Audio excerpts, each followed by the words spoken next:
Welcome to An Hour to Give. I'm Sam Laprade. I'm so happy you're joining us today. You're going to learn all about this incredible organization called the Parkdale Food Centre. And Beth Chevalier is here to see us today. Hello, how are you? I'm good, thank you. I'm Thanks, Sam. so excited to welcome you here. Oh, me too. I'm so happy to be here. And tell us about your role at Parkdale. Yeah, so I'm the executive director. I've been here for just under 2 years. That have gone by in a flash. But yeah, I lead a small but mighty team, and we're located just really in the heart of Hintonburg. It's one of my favorite communities. Yeah, when I was a little girl, my grandma used to bring me to the Parkdale Food Market, and I just love that community. So talk to me a little bit about the needs of the community and sort of the area that you focus on. Yeah, I think the area we're in is especially interesting because I agree, it has like the best vibes. I brought my teenage daughter down not that long ago, and she's like, I love the vibe here, you know?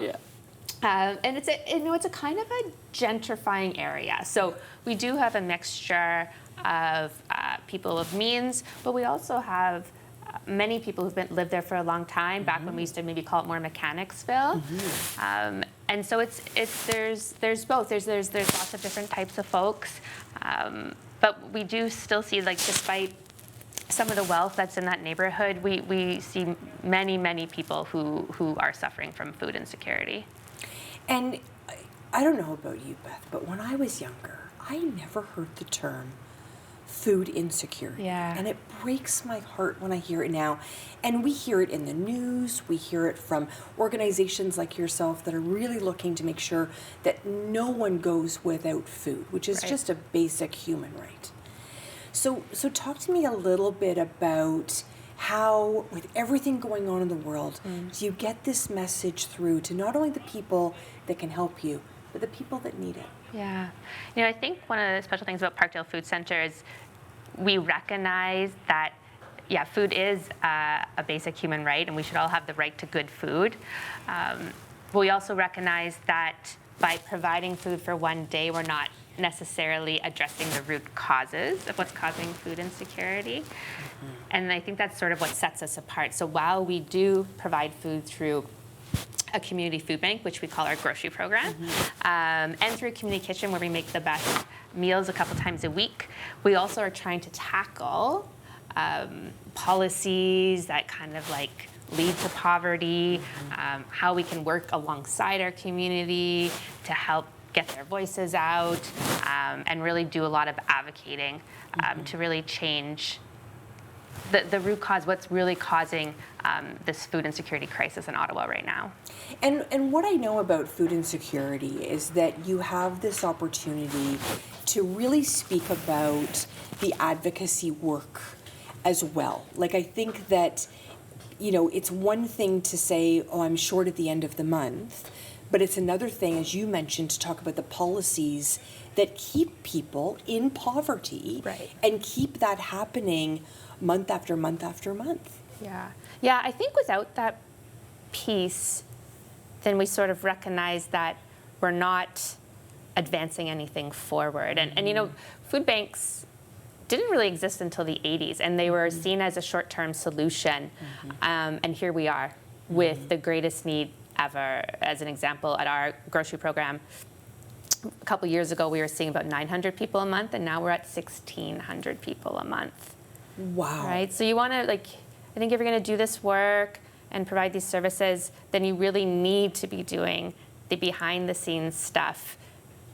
And that is only through community of the people that need the services, politicians, neighbors, and neighbors is a term that we use to talk about the people who do need our services, but also the people in the neighborhood and how we can all come together to elevate this message. I think it's so important, yeah, and you're doing such a great job.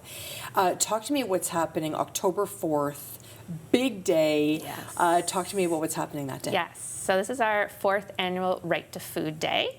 This was actually granted to Parkdale Food Centre in 2022. And what we do is we celebrate it as an accessible event, so free to everyone. It's in Parkdale Park from 12 to 3. And we've got amazing sponsors this year. We have free food. We've really made it like a very kid-friendly event. So there'll be, as an example, one really cute activity is we're making little like chef hats, and then the kids can decorate them and wear them around. There'll be music, and then there'll be tours of our grocery program. Because, and you've touched on it beautifully in so many ways today, but it's just not about the food. Right. It's about community. It's Yeah. about building those relationships. I had the opportunity to tour. Oh, nice. And honestly, I walked away and I was like, that is an impressive organization. Yeah. You punch above your weight. Can we talk about that a little bit? Yeah, I think that's really true. And you know, we probably don't pat ourselves on the back enough to say that not only the good work that happens every day, but how we get the message across. And it is a little bit paradigm shifting. So people, I think we think about food insecurity in a certain way, but we approach it from this lens of like dignity. Why should not someone have the same experience at a restaurant that you and I have? We also work with youth programs where we call them our solutionaries. So, right, we're looking at a challenge or a problem and how do we work towards a solution. So it is a very progressive, but also just feels like the right way to do things, right? We're doing things in a really good way. Now, you mentioned earlier you've been there for 2 years. I cannot believe that, by the way, because I remember when you first came on, so I was so excited that you were there. But what has surprised you the most about this work? What's something that you were like, I'm very surprised about that? Yeah. So my background's in the healthcare sector. And though some things are comparable about maybe how you run a program or things, there's two things I think that really surprised me. One is how much charities prop up the social service sector. So what a gap we are filling that is at our organization about 68% funded by community donations, right? But yet we're doing work that without it, to be quite blunt, people would die. So that to me as a past healthcare worker was very shocking. I really did not appreciate the depth and the importance of the work until I was in it. And then also, just the challenges and that fundraising brings. And the need to raise significant funds to continue to do the important work we do. So let me ask you, how can we help? Yeah. And you've already inspired me, and I know we're going to be inspired for the whole hour. Yeah. But let me ask, like right off the top, how can we help? Yeah. I think that, when people reach out and ask, I think the default feeling, and especially as it relates to food, is to want to give food.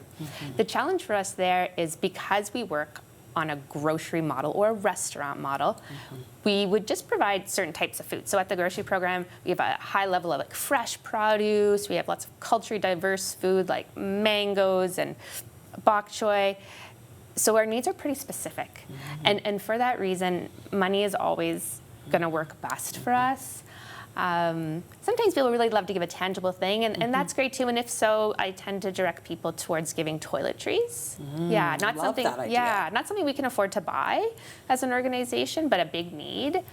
So that's another helpful way. That's such a wonderful idea, because I think about feminine products. Yes. I think about things like deodorant and shampoo. Expensive. And diapers and all of that. I mean, those are just, like even my daughter's 17 now, and I walk down the aisles and I'm like, diapers have gone up in price. Yeah, I can imagine.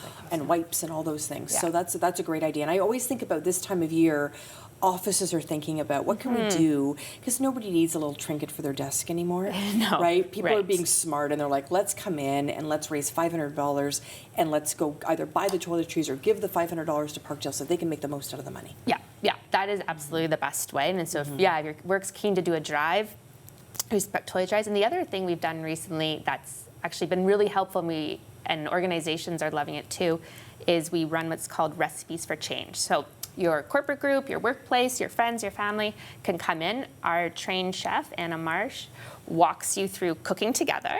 And as you're doing that, she's talking about root causes of food insecurity. There's some learning going on, discussions going on. You learn the recipe, and then we all sit down and eat together. And then if there's any food left over, that's packaged up and gone to our grocery program. So that's been a really big success, and I think it benefits us as we charge a small price per person, but also the participants. It's really great feedback. And to be honest with you, it's learning about this issue. Yeah. Because like my generation, like I said, it was happening absolutely, Yeah. but not to the extent it is now. Yeah. And I think we're just more aware about what's happening in our neighbors' homes now. I think so, and I think probably, before things were happening a little more in the background. Maybe they were a little bit more community focused, people sharing behind the scenes, but now we've become a little bit more organized. And people, when we do feedback on those sessions, they talk so much about not really thinking about things in those ways before, and they've learned a lot. And then they can become champions for it, think about the next time they vote. So I think it makes a big impact. We've only got about a minute left. The number is staggering to me that 1 in 4 people in Ottawa are food insecure. I mean, if you think about that, it is staggering. It is. Yeah, it's is sobering. staggering. Yeah, it really is. And I always say I keep using the word crisis, like we are in a time of crisis. We're at a time where we've never seen the need as big, and yet the people we work alongside, the people who require our services, are probably some of the strongest and kindest people, and themselves build the best communities. So I think we have to kind of keep showing up together, keep advocating, keep coming together as a community, now more than ever. It's amazing. It's wonderful to see how much Parkdale has done. Where are we sending people for more information if they're looking to help out? Yeah, our best thing is our website, so parkdalefoodcentre.org.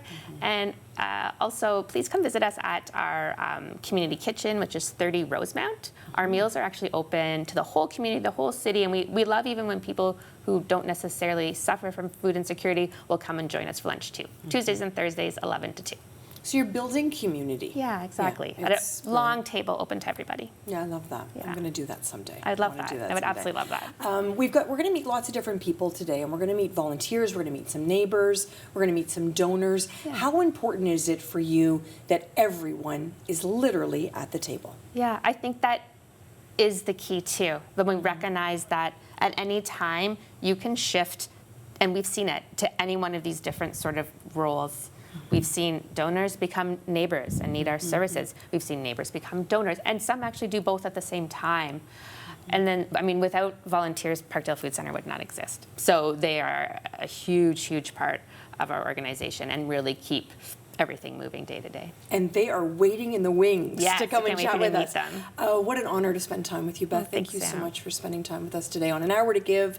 We're talking all about Parkdale Food Centre today, and I know you're going to continue to be inspired. Stay with us here on An Hour to Give.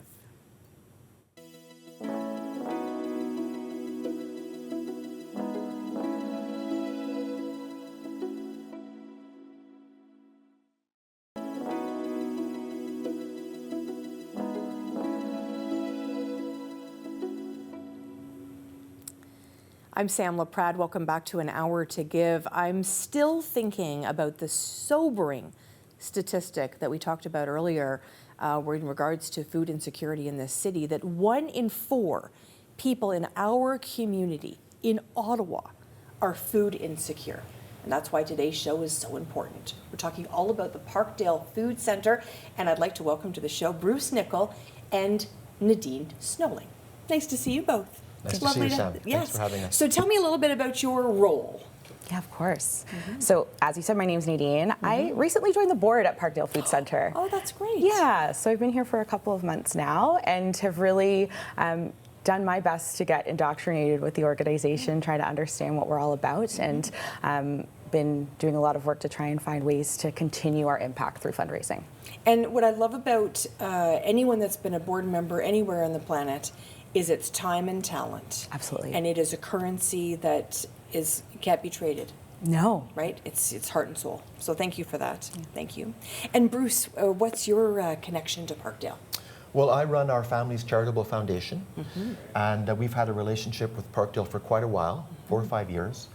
And as I've come to know the Parkdale Food Centre and visit them and visit the groceries program, we've just really seen the impact that they have and the work that they do and the way that they do it. So our donation to Parkdale is both our biggest donation and our longest donation. We've made a 10-year funding commitment to Parkdale Food Centre. We're in about year 3 of that. So can we talk about the sustainability for a second? Because when I'm not here on An Hour to Give, I'm a fundraiser, professional fundraiser. So what you've just said to me means you are all in. This is sustainable fundraising that the organization and Beth and the team and the board members can plan. How important is that? Well, as I've run the foundation for the last decade and worked with a number of charities, I've really seen how important sustainable funding is. Like the 10-year amount, the 10-year duration is in many ways more important than the actual amount, because then they can do stable planning, stable hiring, stable programming development. So we're giving quite a bit of money, $40,000 a year, but it's so important for people to think about whatever amount that they give. If they can do it in a monthly way, even if it's $10 or $20 for a duration, is way more important to the charity than a one-off Christmas donation of a certain amount. That duration point is really important to charities, to all charities, and especially to Parkdale. What you have just shared, you have made my 2025. Because I wish more donors would see that. Would see that the sustainability piece and the consistency. Because as you know as a board member, I mean, listening to Bruce, and you're a donor as well, but listening to that sustainability piece as a board member, talk to me about how important that is to Parkdale Food Centre. Absolutely. I think what Bruce just touched on, just like you said, is really impactful, because I don't think people realize how many challenges organizations face when it comes to uncertainty about where their income is coming. We know that Parkdale relies so much on community donors. We also rely on funding from other funds in the community. But when we know that, okay, we know that $40,000 is coming in, as Bruce said, we can plan.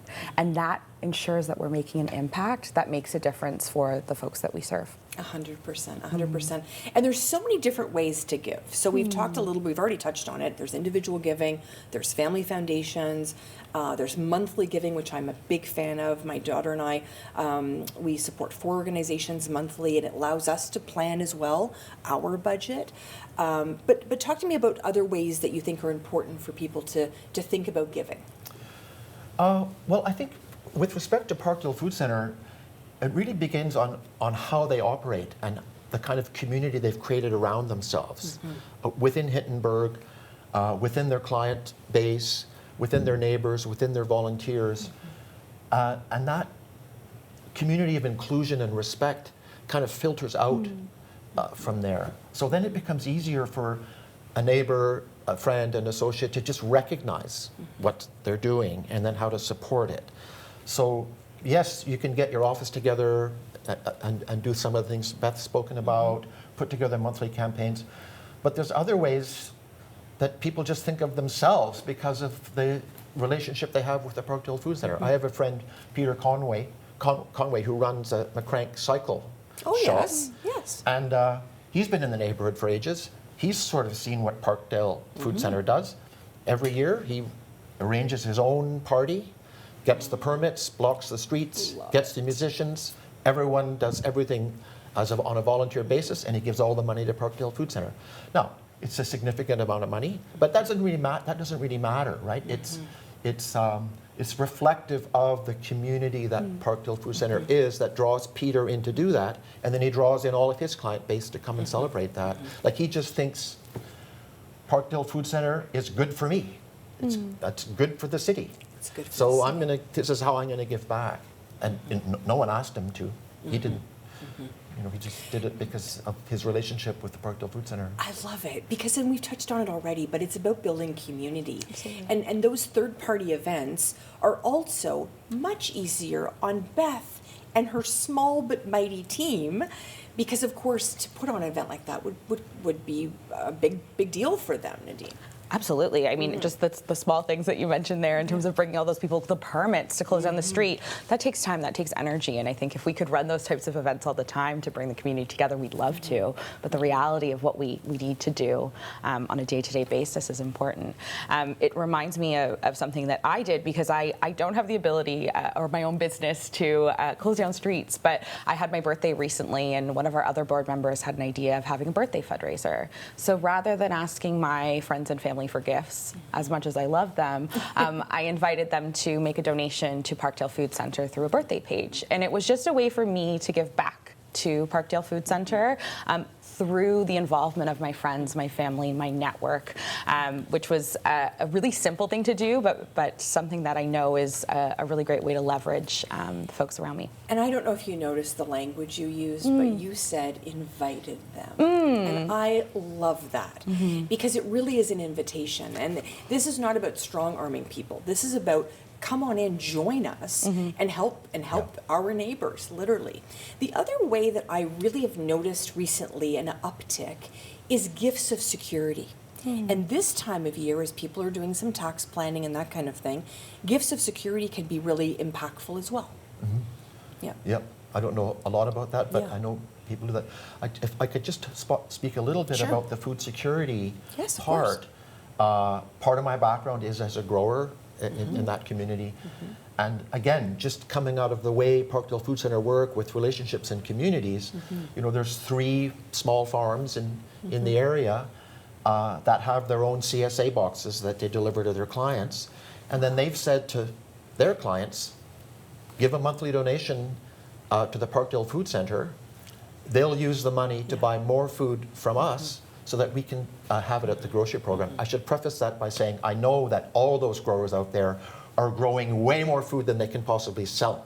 Really? Because it's the distribution issue that's a challenge. So I learned something Not today. the growing issue. So I did not know there's that. a lot of food that would otherwise, you know, go to the compost is right there at the Parkdale Grocery So let's get it Centre. on plates for our neighbors. Yeah, for so that's sure. a total win-win that just came out of community chatting. What can we do? How can we help? Love that. Yeah. And we talked about gifts of security. Another thing that is, and it's it's once again it's sustainable fundraising, but sometimes it's years from now is legacy giving. So somebody that is really impacted by the Parkdale Food Centre and they put them in their will, that gift may not be realized for 15, 20, 25 years down the way.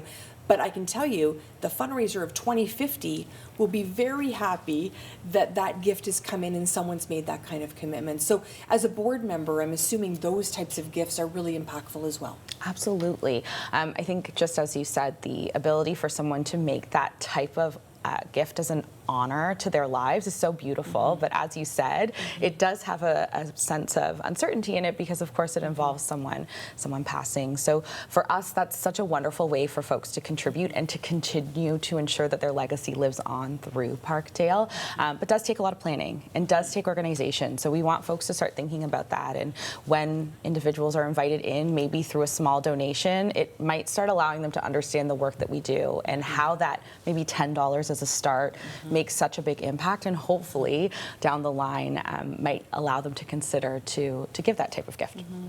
And Bruce, what would you say to other family foundations about this type of giving? Well, it's a crowded space, there's a lot of need out there. And people who run foundations get a lot of solicitations. It's I would say is to just spend some time getting to know the charity that you're donating to, and go and visit them, and then find out what their specific needs are. Let the charity lead with what the need is, and then the donation can have a much greater effect down the road. So that's kind of how we operate. We don't donate to a large number of charities. We donate to ones that we have an established relationship with, and I find it satisfying to do it that way, because I get to know the people and see what they do. For sure. I go to the grocery place here, and I walk in, and I don't know who a volunteer is. I don't know who a client is. Yeah.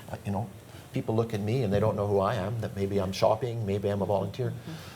So that kind of vibe is really important to me when I see that, and it makes me really happy to be a supporter of Parkdale. I hear dignity dignity for when sure. you talk Yeah. about that. Yeah. And I love that. Yeah. I love that. Yeah. So last word to you, what would you say to your fellow board members out there about all you working together? Such a good question. I think ultimately we're already giving so much time. We're already giving so much energy. But any time that we can invite more folks into that community, that's where we'll see the rewards. That's where we'll see folks like Bruce come in and maybe starting just looking at us as a community organization and now giving such a big and thoughtful and impactful gift. That's what we know that we have to do. So how can we invite more folks in?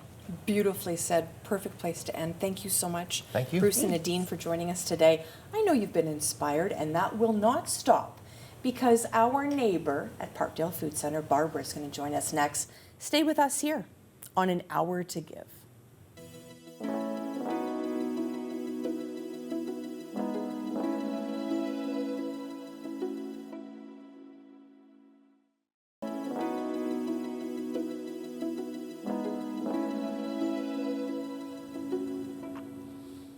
I'm Sam Laprade, and we're back on An Hour to Give. We're featuring the Parkdale Food Centre today on the show, and I'm so excited you're here to hear all about the great work that's being done at this particular organization, which has my heart. And I know it has Barb's heart too. She joins me now. Hi, Barb. How are you? Hi, I'm great. How are you? Fantastic. You look beautiful. Thank you very You look much. beautiful. I'm so happy Appreciate you're that. here. Thank you. I am too. So you're a neighbor. I'm a neighbor. So tell me what that means to you.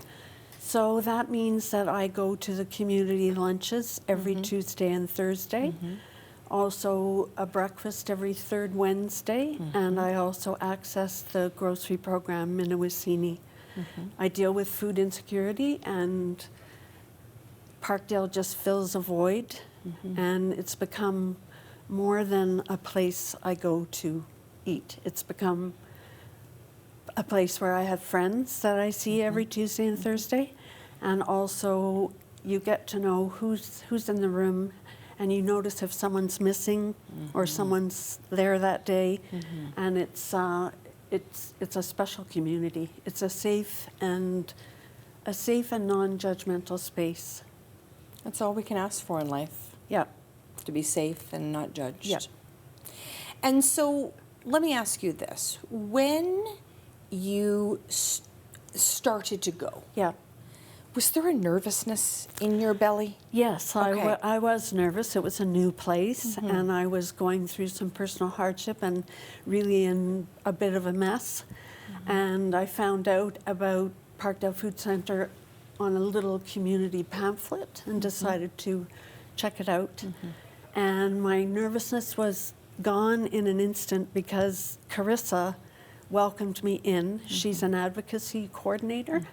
And she welcomes people, and she has a personality that's larger than life, and she made me feel wonderful, welcomed me in. And she notices when people are not there and there. Yeah. And we've touched on it, but I love your perspective of we're not just filling bellies, we're filling hearts. Oh, absolutely. And that gap in the community that we talk Yeah. about. And I really do think not only of food insecurity issues, I think there's a loneliness issue Oh, in this absolutely. city. Yeah. So it fills Yeah. that too, right? People are not as connected as we once were, I think because of technology. But Parkdale is a connected place. Yeah. So someone might be listening to us right now or watching us right now, and they may be thinking, I live in that community, but I'm just a little bit nervous to walk in the doors for the first time. Talk to them right now for me, Barb. I would say not to be nervous because Carissa is the person that's going to welcome you, and she has a big heart and a big personality, and she will make you feel so at ease. Yeah. It's such an To come important to have that touch point, Yeah. right? Where you're Yeah. going to walk in and feel welcome. So talk to me a little bit. So you mentioned Tuesdays and Thursdays, and then you mentioned a Wednesday breakfast program. Yes. So when you're going, let's say on Tuesdays, what kind of meal are you having that day? It's different every time. Okay. So, for example, yesterday we had a vegetable stew with a beautiful piece of chicken and a starchy tuberous vegetable that I'd never had before called cassava. Oh, I've never had that either. And yeah. also a wonderful apple crisp for dessert. That sounds delicious. Yeah, every single time it's different and delicious. And I love that it's about sustainability, local growers. I mean, there's just so much Yeah. that Parkdale is doing Yeah. to once again add to that community vibe. Yes. So who do you love to, other than Carissa, who do you love when you walk in the doors and you're like, oh, I'm so happy so-and-so's here? Well, I've made friends through the program. So I have a friend, David, who comes every Tuesday and Thursday, and we see each other, we chat, we've become friends. So I love to sit with him and talk with him. And there's other people that sit with us too, that are regulars. So that's part of the day as well. And if you think back, and I shared this a little bit earlier, but you know, when I was younger, I would say probably until I was maybe 30 or 35, I never heard the term food insecure. Are you in the same boat? Yes. Okay, Yes. so talk to me a little bit about how that kind of was, how did you process that? Well, I'm a senior with a fixed income, and I run out of money every month. So the meals that I go to are fill a void, and the grocery program does the same thing for me. Because transportation costs, rent, Yeah. all of those pieces, medications and Yeah. you know, things you need for the home and Yeah. all of those things can really put a dent in a budget, right? Yeah. Yeah. It's hard to kind of manage all that every month. Yes. So not only is it an opportunity for you to meet your friends and David and Carissa and all of those great people, and you see Beth, I'm sure, and Yeah. and everybody there, but it's also an opportunity for you to connect with the community and walk away with, it sounds like a really hearty meal as well. Yes. A wonderful meal. Yeah. And what would you say to some of the donors we've talked to today? Some of the donors. Yeah. Well, that what they're doing really meets a huge need, and to keep going, because it really is a unique, special, safe, non-judgmental space. Yeah. And the volunteers, and Beth said it a little bit earlier in the show. She said Parkdale Food Centre would not exist without volunteers. When you hear that, how grateful are you that people also give of their time, not only their treasure? I'm very grateful. And one thing that the volunteers do when they're serving the meal is they make you feel special, because your meal comes to you, it's served to you. And they spend a lot of time on presentation of the food, so it looks good and it tastes fantastic. So that is something they do. And also I've noticed the volunteers are the same people, so they love Parkdale Food Centre, and they come back and back and back again to volunteer their time for their shifts. Yeah. Really heartwarming. Yeah. And we spoke earlier about, you know, when you walk in, you don't know who's who. And that's a good thing. And we love that element of dignity. We love that element of community where no one is above. Everybody is equal, and we're all enjoying this beautiful meal. The community is very eclectic in terms of people, and there's a whole range of people that go to Parkdale Food Centre, and they're all treated the same way, yeah, with dignity and respect. And when we hear just the staggering numbers that we talked about, and we think about seniors, and I look at you today, I can't even believe you're a senior, to be Oh, honest. thank you. You look gorgeous. That's very lovely. But, you know, when you think about seniors that may just be isolated and they may just be on the cusp, they may be able to kind of make it work every month, but would you encourage them to not only come for the friendship and the fellowship as well? Oh, absolutely. Yeah. It's a huge part of the experience of a meal. It's so much more than just food. Yeah. And, you know, when I think about the big party that's happening, Yes. that's going to be fun, and all the events that take place for Parkdale, you just really literally see the community together. Businesses are involved, volunteers, donors, everybody's giving of their Yeah. time. It really does warm your heart. Yeah, I'm going to volunteer on that day for 3 hours with the manager of the grocery program. Yeah. Yeah. So, And how important is it for you to also give back? oh, I give back with my time, and I've also taken part in an advocacy group that Carissa and Rebecca ran, and they were so excited because they got the funding after waiting for it for many years. And so I'm a graduate of I love it. the first advocacy group, and I'm still doing things with those same people and people who were in the following two groups. Recently, we just got together and brainstormed some ideas for a food charter with Carissa's guidance. So there's always something going on, and that's how I give back. Is I am part of the community. Oh, you're going to make me cry. Oh. That is so beautiful. Oh my I'm so goodness. glad you feel that way because I that's how do. I see it too. Oh, that's But it's so lovely. important that you feel that way. Oh yes, absolutely. Aw, Yeah, it very means special. a huge amount to me to be a part of that. Yeah. Oh, I'm Special so happy to place. spend time with you. Thank you, you. Barb. I appreciate it very much. Thank you very much. Thank you. I'm so excited to meet Barb and to hear about her experience and the fact that she is part of the Parkdale Food Centre community. When we come back, we're going to meet more people that are just as passionate about this wonderful organization. I'm Sam Laprade. Stay with us on An Hour to Give.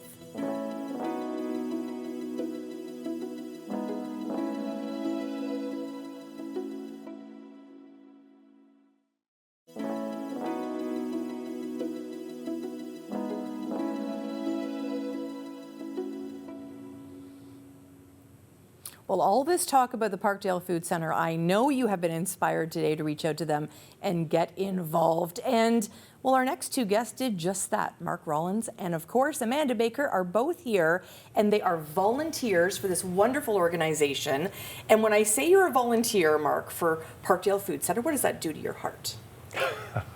Oh, it fills it fully. Aw. I mean, I've been giving back to the community through the Parkdale Food Centre since 2017, and off and on. And since I retired, even more. I joined the board at one point, but I've since expired. They still let me attend the board meetings as a non-voting advisor. I've just been involved in so many different aspects of the organization over the time that I've been there, doing so many different kinds of volunteers, and it's a joy to me to give back to the community and also to help Beth and her team. I mean, they're such a small but mighty staff, and they're a skeleton staff, really, for all that they do. They're really understaffed for all the services that they provide, so the volunteers help fill in those gaps. And it's just great to be able to help them offer all the services that they do to our community.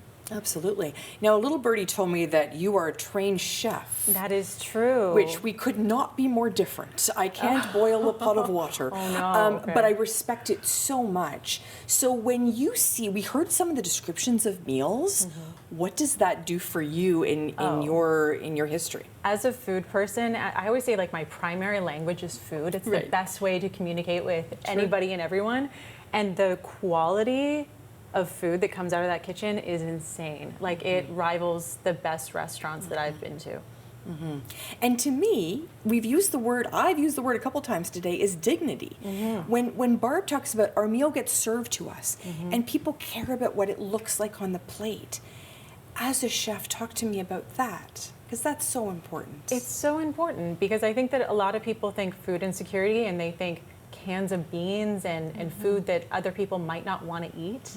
It's not like that at Parkdale, and I think that that's a reason why they've made such an impact in the time that they have. Is the quality is exceptional. The chefs there, Anna and Simon, are just top of their game. They're great at what they do, and I just think that it adds this layer that goes beyond the physicality of food insecurity. I know that we've talked a little bit more about that with the other guests today, but it's really to see that quality go out to everybody and to retain that respect for the food, for the people, for the community, for the farmers, for everybody involved in the food system is a beautiful thing. It is a beautiful thing. Take me back to 2017. Why Parkdale Food Centre? Well, I just happened to be dropping off a donation of some food from a an event at Ecology Ottawa that my son had helped organize. And I met the executive director at the time. She started talking about all the different programs, the things that they did. And, you know, I was sort of like getting into a pre-retirement phase of my career at that time, thinking, oh, this sounds like a good thing. And my wife had just recently retired, and so she also thought that was a great thing to join. So we got involved, went to a volunteer information session, started doing volunteer shopping through the grocery program, and it just kind of went from there. Did you think you'd be here in 2025? Well, especially after all the interesting events of the pandemic, I'm surprised any of us are here. It's true. So true. No truer words have been spoken. Yeah. But no, it's been a great run. I'm still very much involved. I mean, some of my volunteer activities are starting to wind down. For example, I did a lot of IT services that I provide to PFC. Wow. And we only just this month have started outsourcing some of the things that I do to a professional organization so that I can, I'm starting to get more involved in other things like my cottage, for example, so I don't answer my phone quite as quickly as I once did if there's a computer problem. Yeah, no, I get that, believe me. You wouldn't take my call, trust me. So tell me how you volunteer, Amanda. Yeah, so I volunteer in the kitchen, being with my chef background and my food background. And the way I came to that was really, I wanted to cook. So I am not a working chef. I always say I'm a trained chef, but I'm not a working chef. There's a big difference. But going into the kitchen at Parkdale was very much like any kitchen any industrial kitchen I've ever been in.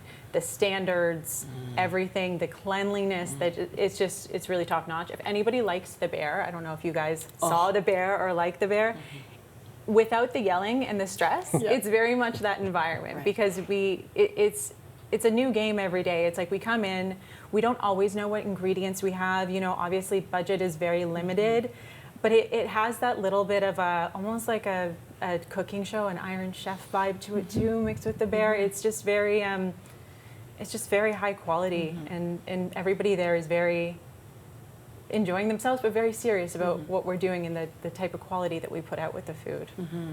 And as a volunteer, I would think it would be important to you as well. We talked earlier about, you know, the food is culturally appropriate and we're sourcing things locally and it's sustainable food sourcing, all of that. As a volunteer, does that make you even more proud to say, hey, I'm a volunteer at Parkdale? Oh, yes, of course it does. And locally, from some of the farmers that Bruce mentioned, and then also some of our local grocery stores are a big support of ours. Like one of my volunteer duties is to pick up groceries from Produce Depot. Some of their, you know, they have such a high quality of vegetables that anything they turn over and offers to us is still very, very good quality, and we bring it and use it in our cooking or use it in their grocery program. And just knowing that there's so much local support of the Parkdale Food Centre in the community, yeah, it's wonderful. And I think it's a really good point because a funny looking onion is still an onion, right? It is, yeah. And when it's in a stew or when it's in lasagna or whatever, it still tastes the same. So the fact that, you know, businesses and farmers are really supporting that, even if it's a funny looking onion, it's still filling someone's belly. Right. For sure, and I think that it's also, you feel your place in the ecosystem, because everybody's life is an ecosystem, right? And so when you're volunteering for something, and you may have been food insecure in the past, you may be in the future, you feel a more grounded sense of like where you are relationally to your community. You kind of, you know, you feel more connected. It's hard to describe. I feel like it's a feeling. It's not like something I can describe in words. But yeah, you feel your place in the ecosystem a lot more. The funny looking onions have got their place too, you know? Exactly. It's a beautiful thing. It's a beautiful thing, Yeah. absolutely. And when I was thinking about where do I want to volunteer, how do I want to give back to my community, I mean, providing food to people that need food, that's a pretty fundamental need in your community. It doesn't get much more basic than that. And so I just felt that was a very impactful way. And we shared earlier that in 5 years, the number's gone from 900 to 1,600. And we know in Ottawa, 1 in 4 people are challenged with food insecurity. Are those numbers surprising to you? Yes. Yes. I mean, here we are in the nation's capital. I would have thought that the numbers would be trending downwards through good government policies and so on, but no, they just keep on going up. I mean, granted, there have been some unusual times over the past few years, but still, we are a wealthy country. We are blessed with so many resources. We should be able to do better. Because it really did, like, it really got me revved up when Bev was talking about, like, yes, of course we're putting meals in front of people, but the advocacy piece, the policies, truly, that are keeping people in poverty, particularly at federal level. I'll get a little political for a minute, but there are certain policies that, with some tweaking, people don't have to remain in poverty once they've landed in poverty. Completely, and especially when it comes to food, we know even globally that food insecurity is not a food issue, it's a distribution issue, right? And this is where my entry from working with food as a chef to the more politics of food kind of went, because when I realized that, I was just thinking this is a systematic issue and something that we can solve, you know? And I think that Parkdale is chipping away at a really big problem, but not enough people are doing that. I think Parkdale is an incredible example of what organizations could do and what people, just individuals, could do in our communities. So Mark, what would you say to someone listening right now, and maybe they're just on the edge of retirement, or maybe they're retired, and maybe they're playing a little bit of golf and they're doing their thing, but they haven't dipped their toe into volunteering yet? What would you say to them? Well, come on down to the Parkdale Food Centre, participate in one of our lunches, right? Come for lunch on a Tuesday or Thursday, get to meet the staff, get to meet the other volunteers, get to meet the neighbors. It's a vibrant place with unexpected interactions. Do you care to share any of those? Oh, there's been so many over the years that I can't, of course, I can never have one pop in my mind just to when I need okay. it. But But when you get up in the morning and you know you're heading there, what does that feel like? well, it just I mean, I tend to get up on Tuesdays and Wednesdays. I get up at 8, or I'm on the road by 8 in the morning to go pick up some groceries and bring them back to the kitchen, where Simon and Anna and volunteers like Amanda can do some creative things to them, and that's a fun part of the day, right? Just sort of seeing Simon or Anna come and sort through the food that I've brought and say, oh, what am I going to make today? Oh, you've got that. I guess eggplant's going to be on the menu today. Very cool. And so it's good to see that creativity happen. So when Mark comes through the door, what is that like for you? Oh, it's so funny because my volunteer shift actually starts after Mark. So Okay. I was saying, are you responsible for like the 40 pounds of broccoli I had to chop the other week? It was beautiful broccoli, but I'm like, I know who carried it in. And that's nice to connect too with the other volunteers in other positions. And even knowing where our produce depot supplies a lot of our vegetables, I was like, well, that's why it's so good, because I know that they've got a great reputation. So it's nice connecting, again, finding your place in the ecosystem. Yeah, beautifully said. And there's something about, like, when we think about philanthropy, we tend to think about dollars, right? I really, every single time I can on this show, I say philanthropy is a trifecta. It's time, talent, and treasure. If you can do one element of the trifecta, fantastic. If you can do 2, fantastic. If you can do 3, even better. But to your point, there's a place for everybody. So there's somebody, if somebody has 3 or 4 hours, I'm sure you could use their help. Well, of course. There's a volunteer website to go to and register for the times that are available. So yes, they can come down to like a couple of hour time slots. And you can pick the times and days that you want to come. And certainly donations, both my wife and I are donors to Parkdale Food Centre too. You can't, many of us do all those things. Family and you can go philanthropy is a favorite. and you can make small regular donations. We both donate monthly, and those little regular monthly donations help a lot over the time, right? And while I know that donation is the word used, I really view it as it's an investment. What kind of future do you want to see? Good point. A donation to Parkdale is really an investment in the type of community you want to be building. So it's much more than just giving your money one way. It's transactional in the sense of what you get back is a more sure shot that the future is going to look more aligned to your values. Well, and I just think about, anybody that is feeling isolated and not being able to make ends meet, and living in the Parkdale community, making their way to find not only that hearty, beautiful meal that you've created, but to find fellowship To me, that is really I get emotional thinking about it. That is actually the definition of community. Yeah, would you agree? Yes, yes. Yeah. And how about you? Absolutely. Yeah. Absolutely. Yeah, I think it's one of those moments where if we could have more of that in the world, and I don't mean to be sort of pie in the sky, but I really do think we could solve a lot of the world's problems. I really do. Yeah, no. If you could do what we do on a small scale at the Parkdale Food Centre across Canada, across the US, across the world, you're right. Many of the problems would go away.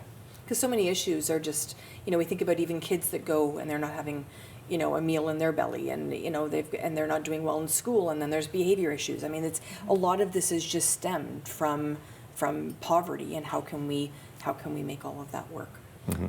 So what would you say to anybody in the food industry that is like, I want to give back? Amanda, inspire them for me. So first of all, don't come for my kitchen shifts, because I already feel like I'm like logging in to try to get them as soon as they become available, and sometimes they're gone. But if you love food, if you're a food person, if you're a foodie, if you bake, if you cook, you love Parkdale, you just don't know it yet. And I think the best way to support Parkdale is to continue to involve Parkdale in the food community in Ottawa, right? And you can volunteer. I'll let you into some of my shifts. And awesome. of course, invest. If you have a couple extra bucks, invest in the future you want to see, and invest it in Parkdale. Perfect way to end our show today. I cannot believe how fast that went. Thank you, Mark. Thank you, Amanda. And to all of our guests today, so passionate about the Parkdale Food Centre, and I have to admit I'm a bit passionate myself. I hope you've been inspired, and reach out to them, not only if you're looking to fill your own belly and your own isolation, but also if you're looking to help out. This is An Hour to Give. I'm Sam Laprade. Till next time.